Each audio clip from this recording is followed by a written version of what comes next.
Scary Stories to Tell in the Dark, produced by Guillermo del Toro and directed by Andre Overedal. So when I first saw the teaser of this film, I was really excited because Guillermo del Toro was attached to a project. Well, I had heard about this project a long time back, but I didn't follow up to the details. But when the first trailer came out, I was too excited. And to be honest, I'm just gonna get this out of the way. I didn't know that this was a book adaptation, because I've never heard about this before. Guillermo del Toro told that he was attached to this project, so I had no idea that this was a book adaptation. There were short stories, scary short stories, which many people used to read a long time before. So I'll say that this film did have a good storyline, like the other horror films such as It and others, but the horror was really enjoyable, I mean, the characters were so creepy, they were so ugly, some of them, that they captured the whole scenario, that time when they were trying to scare them. And the good thing about the director was he wasn't focused on jump scares at all. He was just making the audience look throughout the whole scene, make sure he grabs the audience from the scene throughout, and then bring in the horror effect, so that was really good. Because nowadays what horror films does is really shuts off all the noise and then just brings in the jump scares, which is kind of scary at points, but it gets annoying at most of the times.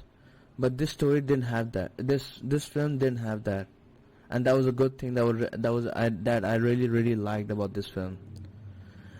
And they could have gone with a better screenplay, because somewhere down the line the screenplay does play a very major part in this kind of films, because it's not about the horror, it's about the story, and it's about keeping the audience on the edge of the seats and making them grasp all the time. But the screenplay couldn't do that at all. That was really bad. And I really thought the film's running time was 1 hour 48 minutes. They could have easily cut it down to 1 hour 35 minutes. Some of the scenes in the introduction were stretched too long. Yes, the characters were introduced very well, but some of the scenes initially were stretched too long. As for the scenes in between, the horror scenes, I told you they were perfect. Some of the VFX really look fake, you'll notice that.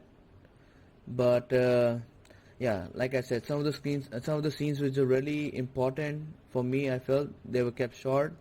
Other than that, the scenes were kept too long, they were extended for no purpose at all.